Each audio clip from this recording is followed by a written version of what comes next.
Hello and welcome. I am Gimba Umar. Tonight, President Muhammad Buhari says Nigeria must attain food sufficiency in the shortest possible time to save the country billions of naira spent on food importation. The president leaves Washington on Wednesday to present Nigeria's nuclear energy rights at the 4th Nuclear Security Summit. Minister of State for Petroleum HIJACKER makes a U-turn, says fuel queues will disappear in the first week of April. And a hijacker surrenders after diverting a domestic Egyptian flight to Cyprus, with all hostages released. Investors push the sell button as the Nigerian equities market opens negative after the Easter break. And on sports news tonight, Nigeria's Super Eagles miss out on the African Cup of Nations for a second time in a row after losing to Egypt in Alexandria. I'm Linda Kibe, and from Abuja, the Nigerian Army announces that Colonel Sumaila Inusa, who was kidnapped last Sunday in Kaduna, has been found dead.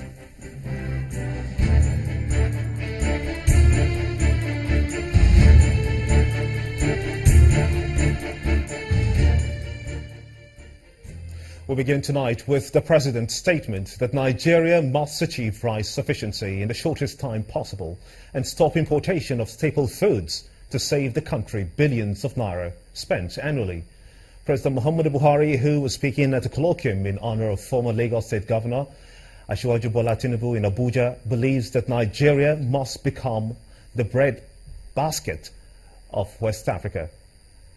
But for this to happen, the president said that the country must first tackle the injustice of hunger faced by millions of Nigerians, especially in the rural areas. Our correspondent Omelogon Nadi reports. It is the 8th Bola Tinubu colloquium organized to commemorate the 64th birthday of the All Progressives Congress APC chieftain. The colloquium, which often draws policymakers and key players in different sectors, provides a national platform to highlight and focus on issues of governance in Nigeria. The focus at this gathering is agriculture, and the chairman of the occasion, President Muhammadu Buhari, spared no words in his projection that Nigeria will become West Africa's food basket and produce what it eats. Our administration's key strategy is to ensure that Nigeria becomes self-sufficient in the foods that we consume the most. Maize, rice, corn, millets, fruits, poultry products, and their derivatives can all be produced at home if we put our hearts to it. Our policy is simple. We will produce what we eat. It is not only logical, it is necessary. The president is confident that Nigeria can be food sufficient and believes the challenges are no cause for alarm. In the past few years, on the average, we have spent in excess of 11 billion United States dollars annually importing wheat, rice, sugar, and fish.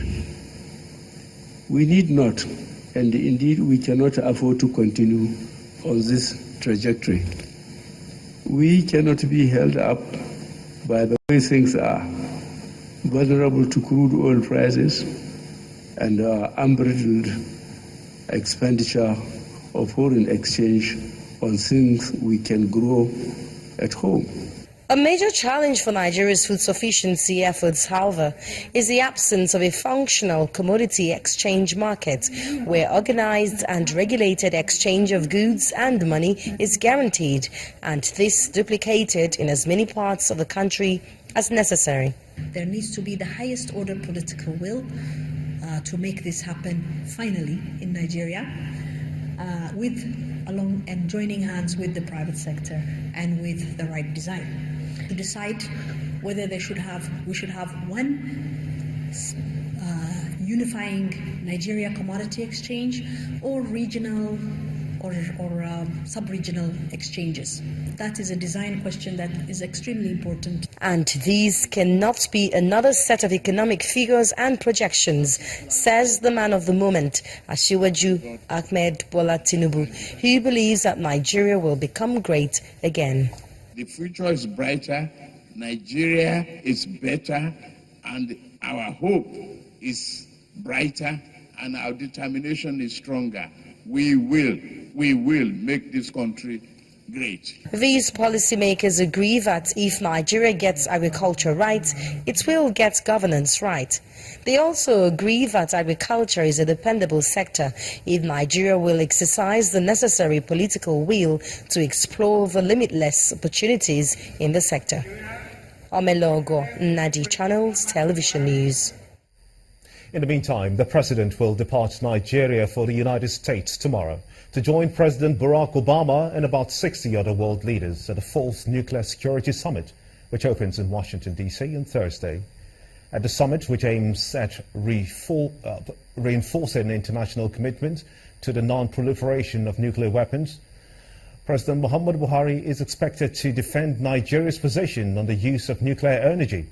The president, in a statement, says that Nigeria supports the call for the international community to strike a balance between nuclear non-proliferation obligations and the rights of Nigeria and other countries to harness nuclear energy and technology for development.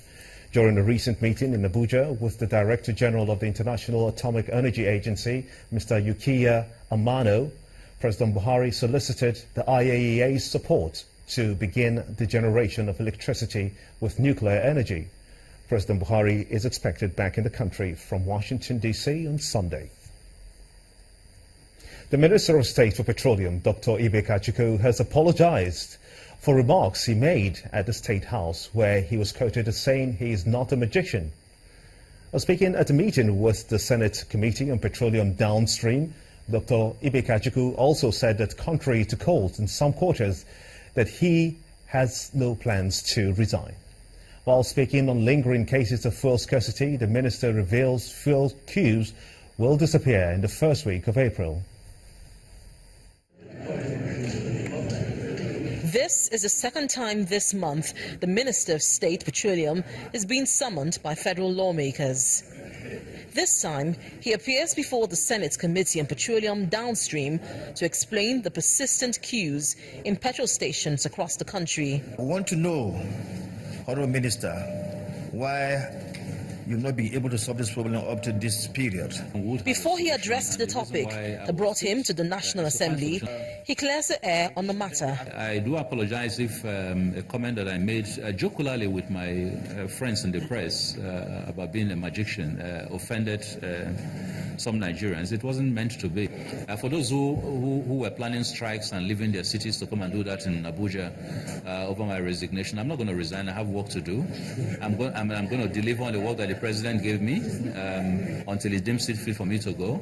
That aside, the minister explained that the persistent queues in petrol stations is as a result of three major problems: inability of petroleum marketers to import fuel, the NNPC burdened with importing 100% of fuel for local consumption, and vandalization.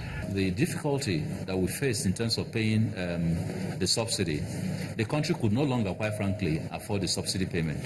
And I'm glad at least that as of 1st January of this year, the country is no longer paying subsidy, saving us a cumulative of over 1 trillion naira in a one-year period. Now, but that was the first major issue. Second major issue was the ability of marketers to import product became challenged because they could not raise letters of credit. And up till this point, that is still a major issue. Nobody was bringing in products. The consumption was still static. So we needed to cover that gap. And so we've had to work exceedingly hard in the months from August to now to forward purchase products at premiums, find ways of covering the gap. But of course, we didn't cover the gap 100%. We didn't have the ability to. And so that gap is what you see in some of the cyclical queues that you're seeing. But he says all hope is not lost. Within the first 2 weeks of April, we'll have this issue completely resolved, and you will not have this problem anymore. I'm working hard to make it the first week in April. It's not going to happen in March.